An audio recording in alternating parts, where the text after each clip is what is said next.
जय बाबा केदारनाथ की। दोस्तों हम पहुंच गए हैं इस वक्त सोनप्रयाग और बाबा के आशीर्वाद से हम लोग यहाँ की यात्रा, यहाँ से पहले पैदल आना पड़ आपकी जहाँ भी आपकी होटल है वहाँ से आपकी गाड़ी लेकर के सोनप्रयाग तक आपको अपनी गाड़ी में आ जाएं। फिर यहाँ से गौरीकुंड के लिए हमें यहाँ पर टैक्सीज मिलती है, तो उस टैक्सी में बैठ कर के हम लोग सब जाने वाले हैं। तो आइए चलिए बाबा केदारनाथ के धाम पर। यहाँ पर आप देखिए सोनप्रयाग, कोतवाली सोनप्रयाग के बाहर कम से कम 2 से 3 हज़ार आदमी की भीड़ इकट्ठी हो रखी है ऊपर से नीचे तक। और यहाँ पर आकर के प्रशासन बताते हैं कि यहाँ पर रजिस्ट्रेशन करेंगे, उसके बाद ही केदारनाथ की तरफ आपको जाने की परमिशन मिलेगी।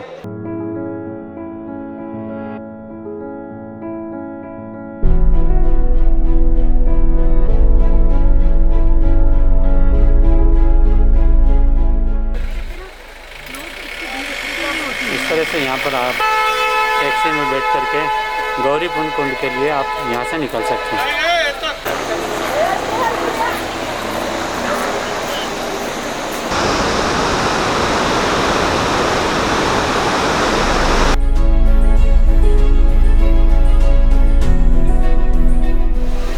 यहाँ पर आपको थोड़ा बहुत स्नैक्स वगैरह जो कुछ लेना हो वो यहीं गौरीकुंड पे मिल जाता है। गौरीकुंड के जो बिगिनिंग वाला कैफ़े है गौरीशंकर का रेस्टोरेंट वगैरह, यहाँ पर एक चाय की चुस्की केशव जी ने खाया है बंद। केदारनाथ यात्रा में हम एक ऐसे बंधु से मिले जिन्होंने अपने पिताजी की एक हार्दिक इच्छा थी केदारनाथ धाम आने की, किसी कारणवश वे यहाँ नहीं आ पाए, बट भैया अपने पिताजी की फ़ोटो लेकर के और उन्हें यात्रा कराने यहाँ आए। बहुत ही बड़ा प्रेरणास्पद ये वाक़या हमें केदारनाथ पद यात्रा में देखने को मिला। भैया आप कहाँ से? मैं कानपुर से हूँ। कानपुर से। तो पापा यहाँ आने वाले थे, क्या सीन था? मेरा एक मन था कि इनको चारों धाम घुमाना है।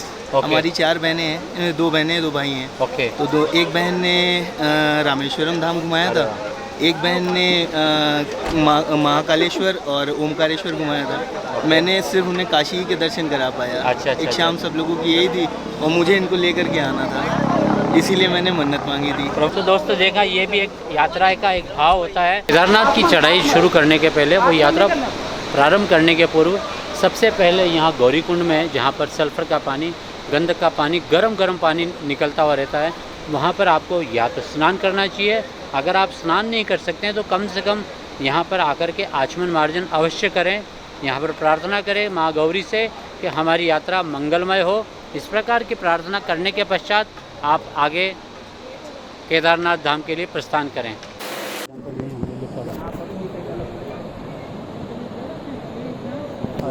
एक ही जगह से नहीं, मैं कहीं का ले रहा हूँ तो आप कहीं का और लो, सीधा लो मतलब।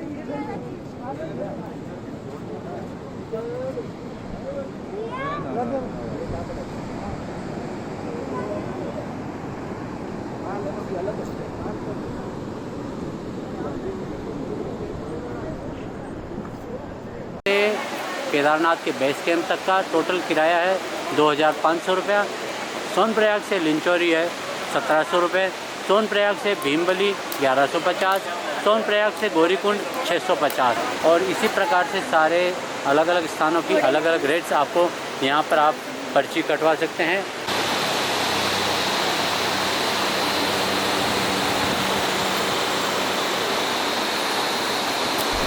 दोस्तों केदारनाथ की जो यात्रा है वो सबसे कठिनतम यात्रा होती है। हमने प्रारंभ किया था और प्लान अप ये किया था शायद हम पैदल चढ़ सकेंगे। जब हमने वहाँ पर टट्टू घोड़ों की रेट वगैरह चेक की तो देट वाज नॉर्मल, पर फिर भी थोड़ी हिम्मत करके पैदल आगे और चढ़ने लगे। और जब 3-4 किलोमीटर आगे आने के बाद में हमारे केशव जी बिल्कुल थक चुके थे और he was not able to climb up, तो नीचे से जाकर के टट्टू लेना पड़ा। और हेवी ट्रैफिक के कारण हमें लगभग तिगुनी रेट टट्टू की देनी पड़ी थी। तो ये चीज़ भी आप ध्यान रखें, यथासंभव प्रयास करें जब आप टट्टू कर रहे हैं तो यहाँ पर इनका जो सेंटर पॉइंट होता है, वहीं से टिकट लें और वहीं से आप टट्टू कर लें। फिर जब हम ऊपर चढ़ते हैं तो उस दिन मौसम काफ़ी ख़राब हो गया था और टट्टू पर जब बैठ कर के जाते हैं, माय गॉड, इतनी घबराहट। और जब बारिश होती है और बादलों के बीच में से जब आप निकलते हैं, ऐसा लगता है अगर टट्टू का अगर पैर स्लिप हो गया तो राम नाम हो जाएगा, इस प्रकार का फीलिंग होती है। खैर, जब टट्टू से हम गए और बाय गुड लक वापसी में हमें हेलीकॉप्टर बुकिंग संयोगवश मिल गई थी। तो आप देखें, अगर आप पैदल चढ़ सकते हैं तो सर्वश्रेष्ठ, नहीं तो टट्टू करें। और टट्टू के भी बजाय मैं आई वुड सजेस्ट, अगर आप कैपेबल हैं तो आप हेलीकॉप्टर से जाएं और हेलीकॉप्टर से आएँ। पर केदारनाथ में आप कम से कम एक नाइट का स्टे तो ज़रूर करें। और वहाँ की शाम, वहाँ की सुबह, वहाँ की दोपहर, वो जो सीन बनता है वो अनफॉरगेटेबल होता है। और मैं सारी की सारी आपको अवर्णनीय है, मैं अपने मुंह से नहीं बता सकता हूँ। वहाँ की जो फीलिंग होती है वो आप वहाँ जाएंगे और उस स्वर्ग की अनुभूति लेंगे, तभी आप समझ पाएंगे। ये है केदारनाथ। तो आइए और कुछ दिन गुजारिए हमारे हिंदुस्तान के इन उत्तराखंड के इन 4 धामों में। बाबा की कल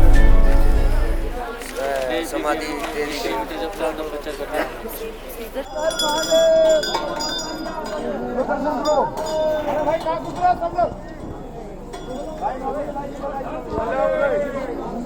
सुबह 4 बजे ही भगवान का मंदिर खुलता है और आप देखिए इस प्रकार से श्रद्धालु भक्तगण पूरे के पूरे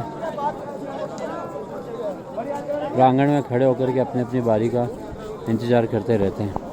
ये है 20 अक्टूबर 2021 की सुबह 4 बजे का दृश्य।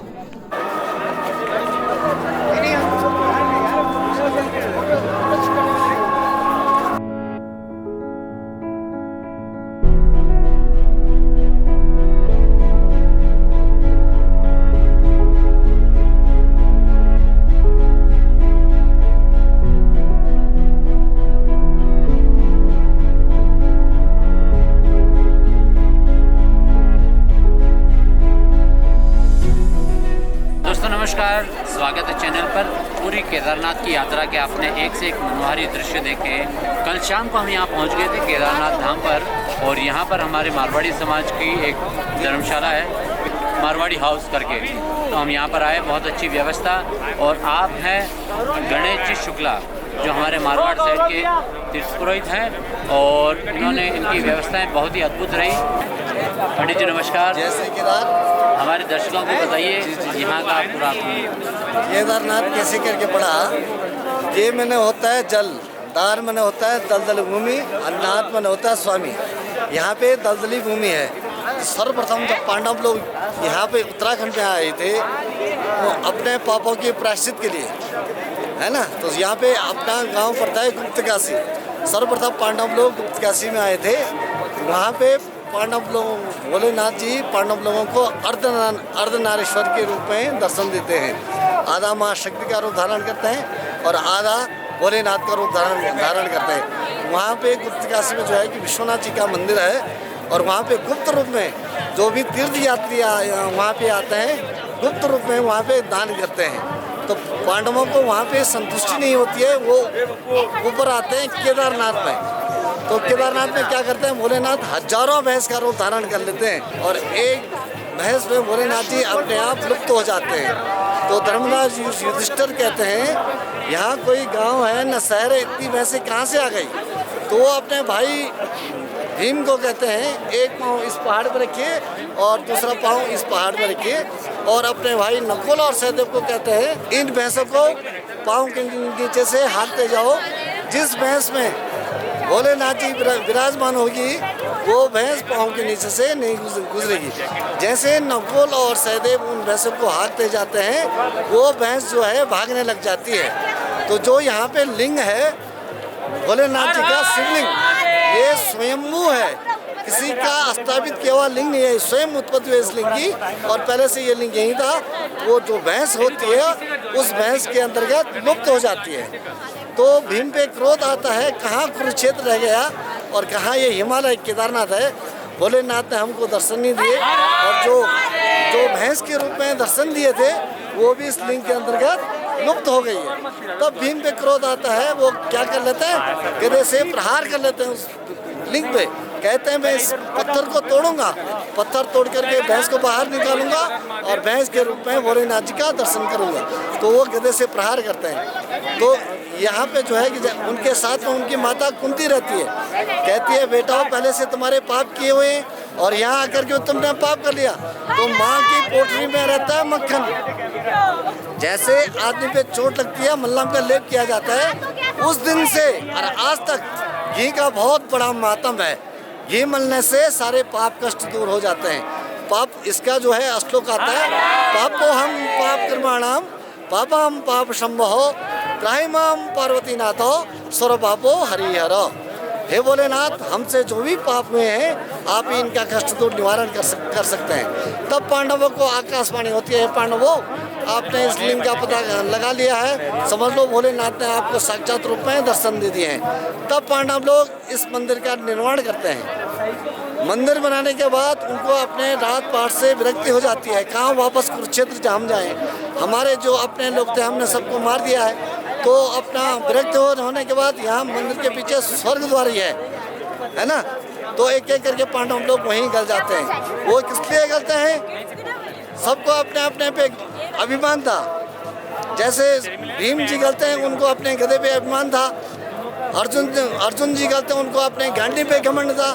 नकुल और सहदेव गलते हैं, उनके ज्योतिषी और विद्या पे घमंड था। और उनके साथ उनकी पत्नी है द्रौपदी, नंबर 1 में वो पांचों भाई की पत्नी थी। नंबर 2 में उसको ये अभिमान था मेरे और दुनिया में कोई खूबसूरत नहीं, इसलिए वो गल जाती है। केवल धर्मराज युधिष्ठिर जी बचते हैं, उनका एक अंगूठा गलता है। वो क्यों गलता है, उन्होंने एक बार झूठ बोला था, नरोवा कुंजरोवा अस्वस्थामा हता हता, वहाँ मारते हैं अस्वस्था नाम के हाथी को, और वो झूठी मनवाया गया था। उनका एक अंगूठा गलता है। तब ऊपर से नारद जी पुष्प विमान लेके आते हैं, आपने हमेशा धर्म की रक्षा की है, आपका स्थान इस लोक में नहीं, आपका स्थान ऊपर स्वर्ग लोक में है। तो वहाँ पे क्या करते हैं भोलेनाथ, धर्मराज युधिष्ठिर की परीक्षा लेते हैं, अभी इसमें धर्म बाकी है कि नहीं है। तो वहाँ पे क्या कहते हैं, कुत्ता प्रकट कर लेते हैं भोलेनाथ। तब धर्मराज युधिष्ठिर जी कहते हैं नारद जी को, मैं इस कुत्ते को छोड़ करके आपके स्वर्ग लोक को नहीं आ सकता हूँ जब तक ये कुत्ता मेरे साथ है। तो वो कुत्ता कौन था, खुद भोलेनाथ का प्रकट किया हुआ था। वही कुत्ता युधिष्ठिर जी के साथ स्वर्ग लोक जाता है। जितने भी बड़े बड़े महापुरुष हुए हैं सब ने यहाँ तपस्या की है, यहाँ तक कि विष्णु जी ने भी यहाँ तक तपस्या की है। 1.25 लाख ब्रह्म कमल चढ़ाने का व्रत दिया था भोलेनाथ जी को। मैं 1.25 लाख ब्रह्म कमल से भोलेनाथ जी का पूजन अर्चन अभिषेक करूँगा। तो भोलेनाथ विष्णु जी की भी परीक्षा लेते हैं, ये सही भाव से चढ़ा रहे हैं कि नहीं चढ़ा रहे हैं। आपके देश में होता है जल कमल और यहाँ होता है ब्रह्म कमल, वो सावन के महीने में लास्ट चोटियों में होता है, वो सावन में उगता है। और हम लोग जब जाते हैं तो ब्रह्म कमल तोड़ के लाते हैं और अपने जजमानों के नाम से अभिषेक करते हैं और वो ब्रह्म कमल भगवान को चढ़ाते हैं। तो जो भी जजमान आते हैं हम उनके नाम से अभिषेक करते हैं, फिर बाई पोस्ट द्वारा प्रसाद कर लेते हैं। तो विष्णु भगवान ने 1.25 लाख जो ब्रह्म कमल चढ़ाने का व्रत दिया था, एक ब्रह्म कमल कम हो गया था। वो भोलेनाथ जी क्या करते हैं, उनकी परीक्षा लेने के एक ब्रह्म कमल चुरा लेते हैं। गणेश का वाहन कौन होता है, मूसक, चूहे के द्वारा एक ब्रह्म कमल चुरा लेते हैं। तो विष्णु भगवान जान जाते हैं मैंने तो यहाँ 1.25 लाख ब्रह्म कमल चढ़ाने का व्रत दिया है, एक कम हो गया, उठता हूँ तो मेरी तपस्या भंग होती है, नहीं भी चढ़ाता हूँ तो भी तपस्या भंग होती है। वो कहते हैं भोलेनाथ मेरे प्रसन्न जाओ, मैं अपने शरीर का सबसे कीमती अंग आपको अर्पण कर लेता हूँ। तो विष्णु भगवान जो है अपना दैन्य नेत्र निकाल करके भोलेनाथ को अर्पण कर देते हैं। ये महिमन के अंतर्गत इसका श्लोक आता है, हरिस्ते सहस्त्रम कमल बलिमादाय पदयो यदि कौने तस्मिन् निजमुदहरण नेत्र कमलम गतोर्वैक्तो देता परिणति मसो चक्रवपुषाम त्रयाणाम रक्षाये त्रिपुरा हरि जागृति जगताम। तो जो एक ब्रह्म कमल कम हुआ था, तो जो विष्णु जी के हाथ में जो सुदर्शन चक्र प्राप्त हुआ था, ये भोलेनाथ ने उनको उनके जो हाथ में विष्णु ये क्या बोलते हैं चक्र, सुदर्शन चक्र, तो वो उसी ब्रह्म कमल चढ़ाने से प्राप्त हुआ था। तो ये केदारनाथ की महिमा है, सूक्ष्म है, और पुरानी किताबों पुराणों में पढ़ोगे तो आपको बहुत लंबी कहानियाँ ये बोलेगी। जय भोलेनाथ, जय श्री केदारनाथ। पंडित जी, यहाँ पर जो 2013 में जो विप्लव हुआ था जी, जो तांडव हुआ था, उसके बारे में थोड़ा बताएं। तो किस प्रकार से जो वो पीछे एक पत्थर पड़ा है और मंदिर को एक खरोच भी नहीं आई और पूरा विप्लव हुआ, थोड़ा उसके बारे में बताएं। ऐसा है साहब, हम उस समय खुद यहाँ थे। 2 बार पानी आया, एक तो 16 तारीख रात को जो प्रलय आया था, 16 तारीख रात को, तो शाम को करीब जो है कि 6:30-7 बजे वो सर्वप्रथम मतलब जो है मंदिर के पीछे जो शंकराचार्य की समाधि थी, मंदिर समाधि का गेस्ट हाउस था, बिरला गेस्ट हाउस था, भारत सेवाश्रम था, वो शाम को ही पानी में बह गए थे। कम से कम 100-150 लोग उस रात को मर गए थे। तो जो मंदिर का चौक था वो घुटनों तक पानी आ गया था। तो सारे यात्री हो, लोकल लोग सब मंदिर के अंतर्गत भाग गए थे। तो वह करीब जो हम लोग यात्री थे, लोकल थे, मंदिर के अंदर पूरी रात गुजारी उस रात। जी, बारिश तो 1 हफ्ते से चल रही थी लगातार, और जब सुबह थोड़ा बारिश कम हुआ, मौसम जब थोड़ा सुधरा, तो लोग अपने अपने धर्मशाला में चले गए, और जो है कि यात्री लोग भी अपने अपने धर्मशाला में चले गए। तो जैसे ही जो 17 तारीख को जो प्रलय आया, वो बहुत भयंकर है साहब।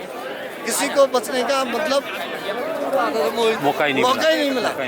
ये गांधी सरोवर है, मंदिर के पीछे उस झील के अंतर्गत बादल फट गया था, और वो एक साथ जो है कि पानी आया और लोगों को बचने का मौका नहीं मिला। जो भाग गए तो ऊपर भैरवनाथ पहाड़ी पे भाग गया, कोई मंदिर के अंदर भाग गया, कोई जो है कि मकानों के ऊपर चढ़ गया। काफ़ी लोग उस जो है कि बाढ़ में, और जो भोलेनाथ की इतनी बड़ी कृपा है, जो पत्थर है भीमशिला उसका नाम रखा गया है, वो मंदिर 10 कदम भोलेनाथ ने उसको रोक दिया है। 10 कदम मात्र भोलेनाथ ने उस पत्थर को रोक दिया, जिससे पानी दोनों साइड कन्वर्ट हो गया। आज भी लोग उसकी पूजा करते हैं। वो जो है कि भीमशिला के नाम से आज उसकी पूजा हो रही है। जो शिला पीछे पड़ी हुई है। जी हाँ, मंदिर के 10 कदम पे। यदि वो शिला वहाँ नहीं रुकती, न जाने वो जो 4 किलोमीटर ऊपर से बह के आई है, और ठीक मंदिर के 10 कदम पे रुक गई है। ये प्रभु की कृपा ही है, उसको रोक दिया, वहाँ से पानी दोनों साइड कन्वर्ट हो गया, मंदिर पे फोर्स करने लगा, इसलिए प्रभुनाथ की कृपा से मंदिर बच गया। और जो है कि बहुत राशि देकर आज भी जब बरसात होती है तो हमारे कोई डर मन में पैदा हो जाता है। तो देखा दोस्तों किस प्रकार से 2013 में जो विप्लव यहाँ पर आता है, और मंदिर को एक खरोंच तक नहीं आती है, बाकी सारा का सारा खेल गड़बड़ हो जाता है। इसके पीछे कहानी ये भी जाती है कि जब आप किसी तीर्थ स्थान पर आते हैं तो वहाँ पर उसकी मर्यादा से आएँ, न कि यहाँ पर मटर गश्ती करने के लिए। हाँ, अगर आप मटर गश्ती करने किसी भी तीर्थ स्थान पर जाते हैं तो 101% आप एश्योर हो जाइए, उसका सजा, उसका दंड आपको आजकल परसों तरसों कभी न कभी मिलना है। पंडित जी, यहाँ पर आसपास में और क्या क्या तीर्थ क्षेत्र देखने लायक है, थोड़ा आप बताइए। सर्वप्रथम हमारे भैरवनाथ जी हैं सामने, भैरवनाथ बोलते हैं, यहाँ के रखवाल हैं। एक भैरवनाथ जी हैं, और बाकी यहाँ पे 5-6 मंदिर थे यहाँ पे। एक तो मंदिर के बगल में जब आपदा आई थी तो ईशानेश्वर भगवान का मंदिर था, उस आपदा में बह गया। और यहाँ पे सत्यनारायण जी का मंदिर था, वो उसी के बगल में उदक कुंड था, उसी के बगल में दुर्गा माता का मंदिर था, वो सब उस आपदा में सब बह चुके हैं।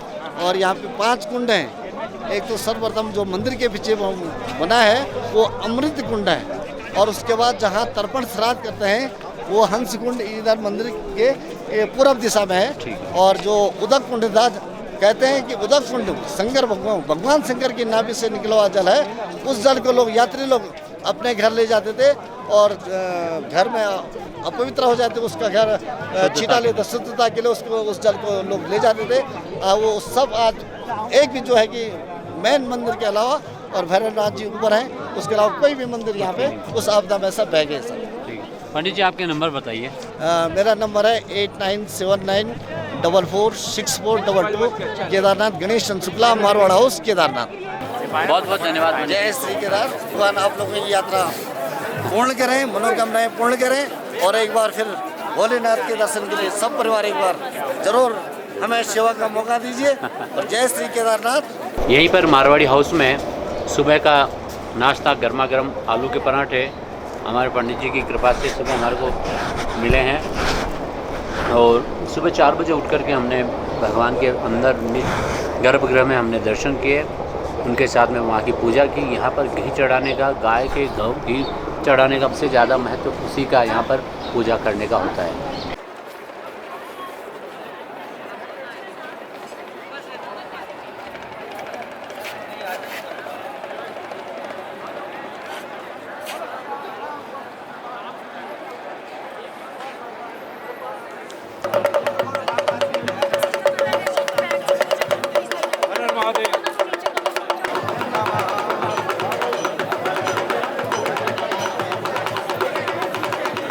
ये है मंदाकिनी नदी, इसी का बहाव यहाँ से प्रारंभ हो कर के आगे जा कर के दूसरी नदियों में मिलता है।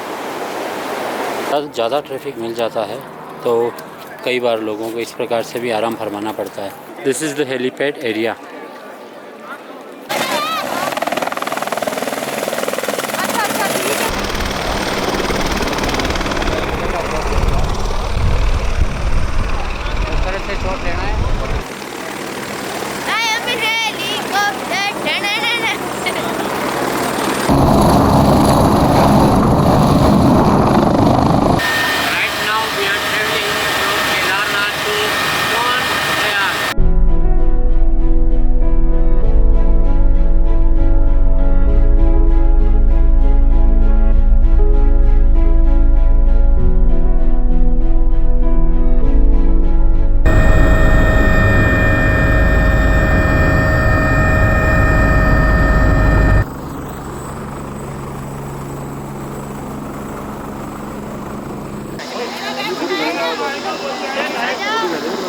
तो गाइस ये वीडियो आपको कैसा लगा?